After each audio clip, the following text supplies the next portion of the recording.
በልም ያየሁሽና እኮ ሳላይሽ ወደ ቤት አልገባም ብዬ ይኸው አካል ከቻልኩልሽ። እንኳን መጣህልኝ። ቀኔን በአዲስ ኢነርጂ እንድጀምር ነው ያደረከኝ። እንደዚህ ከሆነማ ሁሌ እመጣለሁ። እሺ ስትመጣ ግን ቀደም እያልክ እሺ፣ ስራ እንዳይረፍድብን። እንደዚህ ስትይ እኮ በሰዓት የምትደርሺ ነው መሲው። እንዴ እና ምን እያልክ ነው? ወረኛ ዝም በይ። በሻይ መውጫ ሰዓታቸው እየደረስሽ በሰዓት ነው የምንደርሰው ያለሽ። ያው ነው እባክህ፣ ዋናው መሄዴ ነው። እሺ እና ቆይ አሁን ምሳ ሰዓት ልትገቢ ነው ወይስ ልትቀሪ ነው? ኧረ አልቀርም። እንዴ እና ቆመሻል እኮ። ወይ ካልሆነ እየድን እናውራ። እንዴ ለምን?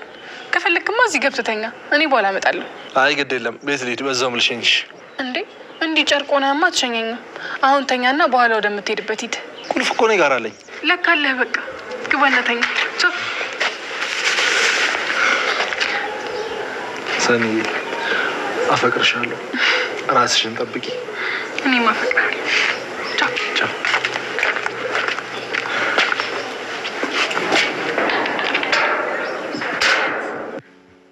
ወይ ጉድ! እና የሁሉ ነገር እኔ ከሄድኩ በኋላ ነው የተፈጠረው? ቆይ እኔ ያልገባኝ ነገር የቤቲ እናት ለልጇ ማሰብ አቆመች እንዴ? እውነትም ያስብላል። ልጇ ምን እንደሚያስፈልጋት አለማወቅ እራሱ እኮ ልክ አይደለም። አዎ በቃ ውዴ፣ አንቺም አትጨናነቂ፣ ተረጋጊ። በቃ ወይ የኔ ነገር የጣልኩት ብዬ እየፈለግኩ ነበር። በቃ 9 ሰዓት ወስዶ ስለሆነ መጥቼ ወስዳለሁ። እሺ በቃ ማን ነው የሚያንኳኩ? መቼም ነው ወይ በዚህ ቅጽበት አይመለስም። እዚህ ቤት እንዴት ነሽ? ሰላም። ይህን ያህል በር ሳንኳኳ አይሰማም እንዴ? ልከፍት ስልኮን የገባሽ ቁጭ። እኔማ አንኳኩቻ አልሰማ ስትኝ ሳየው በሩ ቁልፍ አይደለም መጣሁና ገባ። አዎ ናሆሜም ከአሁን ነው ወደ ስራ ሄደው፣ ለዛ ነው። አይ ትንሽ ቢፈጥን አገኘው ነበር ማለት ነው። ኧረ ደውለሽ እኮ እንደምትመጪ ብትነግሪኝ ስራ ይቀር ነበር። እንዴ ደግሞ ልጄ ቤት ለመምጣት ቀጠሮ ማስያዝ አለብኝ እንዴ? አረ እንደዛ ማለት አይደለም። እና ምን የፈለግሽው ስለመሰለኝ። ልጄን እንጂ ማንን እፈልጋለሁ ብለሽ ነው? ታዲያ ወይ ልደውልለት? ደውይለት። ለየትኛው ልጁ ይልፋ ደግሞ? እሺ አሁን ሄደው አልሽኝ? አዎ እንደዛ ከሆነ ስተዩ በቃ አላሰቃየው፣ ቀስ ብሎ ይምጣ። መመላለስ ነው የሚሆንበት። እሺ ቡና ላፍላ አይደል እንዴ? እንግዳ ይጠየቃል እንዴ? እሺ ድሮም ሴትና ሸክላ እያደር ነው አመል የሚያዋጣው። ድሮ ገና መምጣቴን ስትሰማ ነበር ቄጤማ ጉዝጉዛ ፈንድሻ በትና የምትጠብቀኝ። አሁን ቡና ለማፍላትም ትግደረደራለች እንዴ?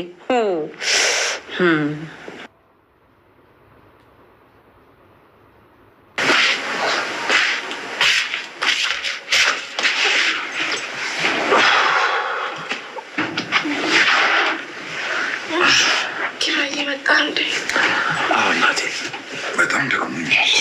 እንዴት አይደክም? ሌሊቱን ሙሉ ቆሞ አድረ። በቃ ሁሌ ቀፊኝ እናንተኛ።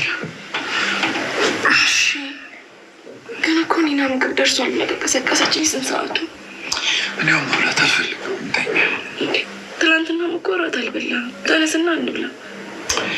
ተይ በእናትሽ፣ እኔን እራሱ መብላት አቅቶኛል። እንተኛ እኮ ተነስ እንብላና እንተኛ። እንተኛ በእናትሽ።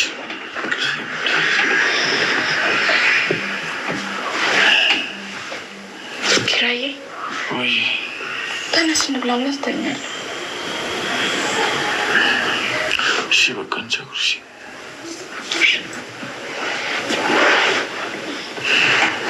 መጣሁ። እሺ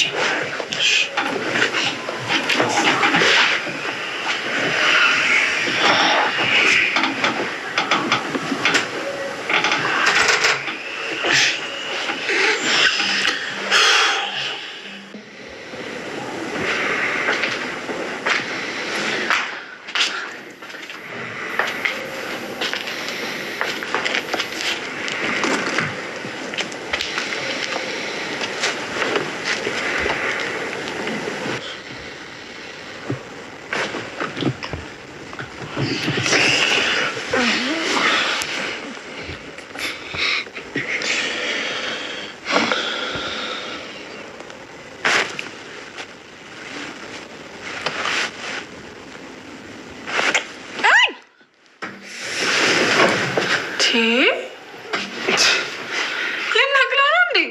ሰኒ እዚህ ምን ትሰሪያለሽ? ያማል እንዲ ያሳመምከኝ እኮ። እዚህ ምን ትሰሪያለሽ? ስራውስ? እና ተመለስኩ። እንዴት? አይ እያለቀኝ ግፍ ነው መሰለኝ ጸጉሬን ነቀልከው እኮ። ሰላም ሰላም፣ ውድና የተከበራችሁ ቻናል ቤተሰቦች ሰላማችሁ በዚህ ተረፍረፍ ይበልልን። ያን ጽናት ክፍል 102 ይዘን መጥተናል። ላይክ፣ ሼር፣ ሰብስክራይብ እያደረጋችሁ ቤተሰብ እንድትሆኑ በአክብሮት እንጠይቃለን።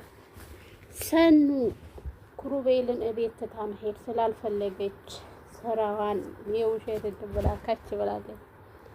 አይ አዲስ ፍቅር ላካ እንደዚህ እንቀውለል ያደርጋል ማለት ነው። ሰኑዬ እንግዲህ ቻል አድርጊው ማለት ነው። የሰኑና የክሩቤል ፍቅር ወውፋ እየተፋፋመ ይገኛል ማለት ነው። ፍቅር ማለት እንደዚህ ነው። ደስ የሚል ፍቅር ስትኖሩ ጣዕም ያለው በቃ እሱ ለእሷ እየተሳሰቡ መኖር ማለት ነው። እንደ ጽናትና እንደ ኪራ ፈተናው አልበዛባቸውም እነሱ ላይ። ኪራና ጽናት ላይ ፈተና አሁንም እንደ ጉድ እያሽቆለቆለ እየመጣ ነው ያለው። የቤት እናት አላማዋ ምንም እንደሆነ የማይገባ ነገር ነው ያለችበት ሁኔታ ብቻ ከባድ ነው። ናሆሜ ደግሞ እዚህ አዲስ ፈተና ውስጥ እየገባ ይገኛል። የናሆሜ እናት ሜሩን ግዴታ ልጅ መውለድ ያለባት ለየትኛው ልጅህ ነው ስራ የምትሰራው እያሉ እዚህ እንግዲህ በነገር እየጎነጎኑ ይገኛሉ ማለት ነው። ናሆሜስ ምንድን ነው የዋጠው? ምንድን ነው ማድረግስ ያለበት አላወቀም። ናሆሜ ልጅ መውለዷም አለመውለዷም ለሱ ምንም አንግል የሚፈጥርበት ነገር እንደሌለ ነው እየደጋገመ የሚናገረው። የናሆሜም እናት ልትረዳው አልቻለችም። ልጅ ትፈልጋለች። የማንኛችንም እናት ልጅ የምትፈልገው ነገር ነውና ማለት ነው። ናሆሜስ እንግዲህ ምንድን ሊመርጥ ነው? ምርጫ ውስጥ ማስገባት ከባድ ነው። በትዳር ውስጥ ምርጫ መሩና ናሆሜ እጅጉን ይፋቀራሉ። የናሆሜ እናት ግን ያንን አልፈለገችም። የግዴታ ልጅ መውለድ እንዳለበት ነው እየደጋገመች የምትናገረው። ሜሩ እንደ ናሆሜ ሜሩን መልቀቅም መፍታትም አይፈልግም። የቤቲ እናት እንግዲህ ነገሩን እያጧጧፈችው ትገኛለች። ገረድ እኔ እኮ ግርም የሚለኝ የሰው ልጅ ማንነቱን ስነግራችሁ ለምንድን ነው የምትናደዱት? ኧረ እመልሳለሁ፣ ጠብቂኝ። እባክሽ አትይኝም። ወይዘሮ ቅድስት አንቺም ቤቲም የምትናገሩት ንግግር አጥንት ሰርስሮ ገብቶ ቅስም የሚሰብር ነው። እኔ እኮ የሚገርምኝ ከሴቶቹ ያንተ ማሽቃበጥ እኮ ነው። እስኪ እንደ ወንድ ለመሆን ሞክር። ምን አይነት ጉር ነው ባካችሁ! ኧረ በስመ አብ።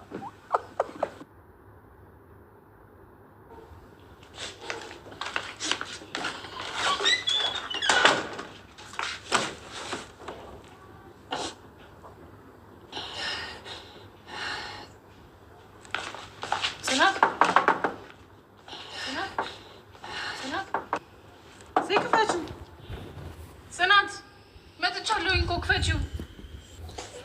አልከፍትም ምሮ አልከፍትም። በቃ ተውኝ፣ ብቻዬን መሆን የምፈልገው። ጽናት ምን ሆነሽ ነው? ምን ሆነሽ ነው? ደህና ነሽ? ተውኝ በቃ። ሂዱ አልኳቸው አይደል እንዴ? ብቻ ራሷ እንዳትጎዳ እንዴ። ጽናት እያስጨነቅሽ ነው። በሩ ክፈቺው። ምሮ አልከፍትም። በቃ ተውኝ።